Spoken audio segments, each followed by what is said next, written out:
आपण तोच विषय मांडण्याचा प्रयत्न केलेला आहे. आम्हाला 15 लाख रुपये जे सरकारने शेलू मागणीच्या बाबतीत केलंय. सरकारने काय केलं तिथे की 15 लाखाचं घर 9.5 लाख आपण देणार आणि 5.5 लाख सरकार टाकणार. आम्ही तीच पद्धत मुंबईत मागतोय, लक्षात घ्या. आम्ही वेगळं काय मागत नाही.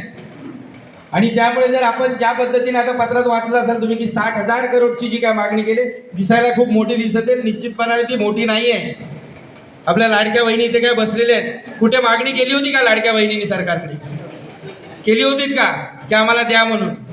मग ती केलेली नसतानाही पहिल्या वर्षासाठी 2024 साठी 46,000 करोड आणि 2025 साठी 36,000 करोड, म्हणजे जवळपास 82,000 करोडचा निधी सरकार राखीव ठेवू शकतं किंवा त्या महिलांना, आपल्या आईंना, बहिणींना देऊ शकतं. निश्चितपणाने दिला पाहिजे. सरकारची जर तेवढी तयारी आहे, सरकारला त्यातून काहीतरी भविष्य घडवायचं आहे, भवितव्य घडवायचं, तर दिला पाहिजे. परंतु मागणी नसतानाही 1-2 वर्षासाठी जर 80,000 करोडचे निधी राखीव ठेवले जात असतील, तर गिरणी कामगारांचा 43 वर्षाच्या संघर्षाचा सन्मान म्हणून त्याच्यासमोर 60,000 करोड काहीच नाही. आणि मग प्रश्न येतो की पैसे कसे मागितले जाऊ शकतात. कारण मी सांगितलं की आपण ज्यावेळी पर्याय देतो त्यावेळी त्याच्यावर प्रश्न उपस्थित करणारी लोक तयार होतील. निश्चितपणाने होणार की पैशावर कसा गेला विषय. हा विषय पैशावर जात नाही, लक्षात ठेवा. आपण त्याच्यात काय मागणी करतोय की शासनानं एक तर दिलेली जी काय आता एकनाथराव शिंदे साहेबांनी आम्हाला आश्वासने दिलेत 10 जुलैच्या बैठकीत, खरं तर आज 3 महिने होऊन सुद्धा सुधारित GR निघाला पाहिजे होता, तो निघालेला नाही. म्हणजे जर सरकारला वाटत असेल की आम्ही दरवेळी सरकारने आश्वासन देऊन फसवलंय, तर मी अजूनही या मंचावरून सांगतो की सरकारने भ्रमात राहू नये. वारस जागा होतोय, गिरणी कामगार एकत्रित येतोय आणि निश्चितपणाने बदल घडतायत. आता त्या ताईने सांगितलं की सरकार बोलले म्हणून देणार आहेत काय, तर एक गोष्ट लक्षात घ्या, बोलले म्हणून देत नसतील तरी एक गोष्ट, छत्रपती शिवाजी महाराजांच्या स्वराज्याचे आपण मावळे आहोत, बाबासाहेबांच्या विचाराचे मावळे आहोत. कारण आपल्या संस्थेची टॅगलाईनच आहे की संविधानाच्या चौकटीत आपण स्वाभिमानाची लढाई लढतोय. आणि त्यामुळे नकारात्मक काय मिळते याच्याकडे बघूच नका. एखादी गोष्ट आपल्यासाठी वाईट घडत असली तरी तिच्यात ती सकारात्मकता शोधून आपल्यासाठी त्यातूनही चांगलं काही करू शकतो आणि त्याच्यातून आपण कसं निर्माण करू शकतो ह्या तत्वात स्वराज्य निर्माण झालं आणि त्याच मातीत आपण जन्माला आलोय. आजपर्यंत गिरणी कामगारांचा प्रश्न किंवा गिरणी कामगारांच्या घरावर न बोलणाऱ्यांना आज आपण किमान घर या शब्द बोलायला तरी बोलतं गेलंय ना, हाच आपला विजय आहे. त्यामुळे ते मुंबईत बोलले किंवा मुंबईत बोललेच नाही देतील का हे प्रश्नच उपस्थित करू नका. आपण मी नेहमी सांगतो की आपण ठाम राहायचं आहे. देणारे देईल, कोण द्यायला कोण रिकामी नाही, घ्यायची तयारी आपण करायची. तिथे द्यायला कोणासाठी रिकामी नाही. त्यामुळे आपण जर जिद्द ठेवली की मला मुंबईत घर घ्यायचं, तर निश्चितपणाने मिळू शकतं. फक्त जी काय संख्या, कारण आपण लोकशाहीत राहतोय जाधव साहेब, आणि लोकशाहीत संख्येला महत्व असते. पाठच्या काही आंदोलनामध्ये आपण बघितलंय सगळं बदललं जातं, कायदा बदलता येतो, सगळं बदलता येतं. कारण कायदा बनलायच लोकांसाठी ना, मग लोकांच्या मागणीवरून लोकांसाठी तो बदललाही जाऊ शकतो. फक्त ती संख्या दाखवणं आपण गरजेचे असते, नाही त्या संख्येत आपण कुठेतरी नेहमी कमी पडतोय. म्हणजे कोल्हापूर पासून आपण ज्यावेळी आंदोलन चालू केलं बेरोज साहेब, 4-5 लोकांनी थोडं म्हणजे एकत्रित येऊन चर्चा करून ही सुरुवात झाली होती. त्यानंतर साताऱ्याचं उपोषण असेल, भारत माताचं उपोषण असेल, आणि सर्वात महत्वाचं म्हणजे 14 दिवस वांद्रे सारख्या ठिकाणी आपण जे काय आंदोलन केलं होतं तिथे नक्कीच संख्या जमण्याची गरज होती. मी तर असं म्हणेन, कदाचित मी या शब्दाचा वेगळा अर्थ लावू नका, परंतु मी द्यायला तयार आहेत, आम्ही द्यायला तयार आहेत, गिरणी कामगार घ्यायला तयार नाही, कारण संख्याच दाखवत नाही.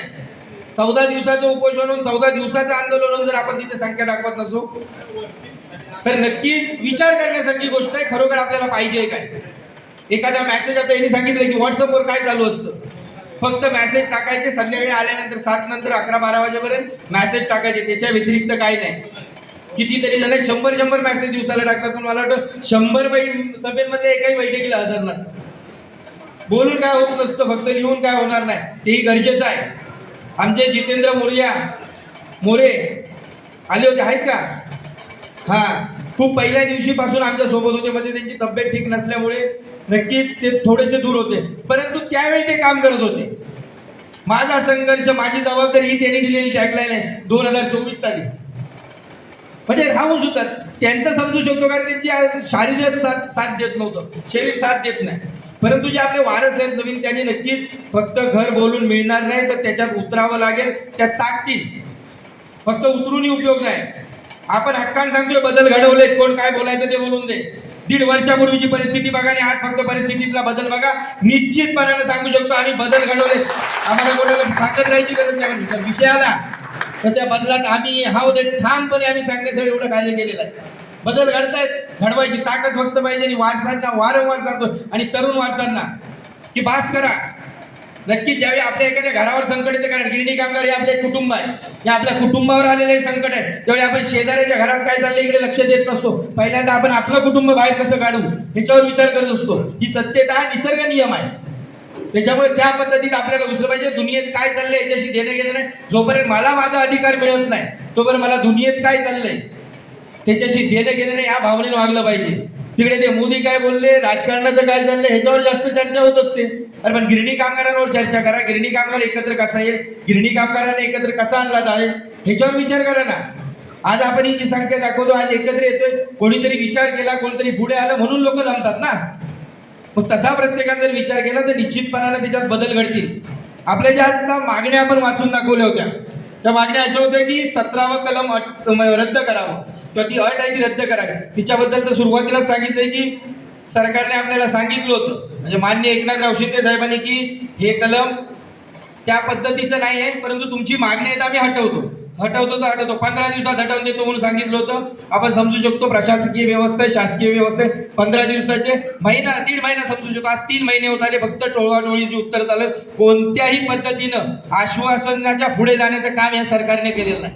आणि लक्षात घ्या, आपलं कुठच्याही सरकारशी म्हणून किंवा वैयक्तिक म्हणून कोणाशी भांडण नाही. आपलं भांडण या खुर्चीशी आहे. त्या खुर्चीवर जो बसेल त्याला मात्र त्याची उत्तरं द्यावीच लागतील. त्याच्यामुळे आपलं वैयक्तिक हे भांडण नाही की ह्या सरकारशी भांडायचं आहे किंवा हे म्हणजे पाठचे लोक विचारतात आपलेच की त्यांनी काय केलं, त्यांच्या काळात काय केलं. आता कोण बसलाय त्याच्याकडून घ्यायचं नाही, तर त्यांनी काय केलं त्याला काय करायचं. मी वारंवार सांगतो, या गिरणी कामगारांच्या जर विषयाचं सगळ्यात जास्त वाटोळ कोणी लावलं असेल, मी पक्ष म्हणून सांगत नाही, व्यक्ती म्हणून सांगत नाही, परंतु देवेंद्र फडणवीसच्याच काळात लागलेलं आहे हे ठोसपणे सांगेल.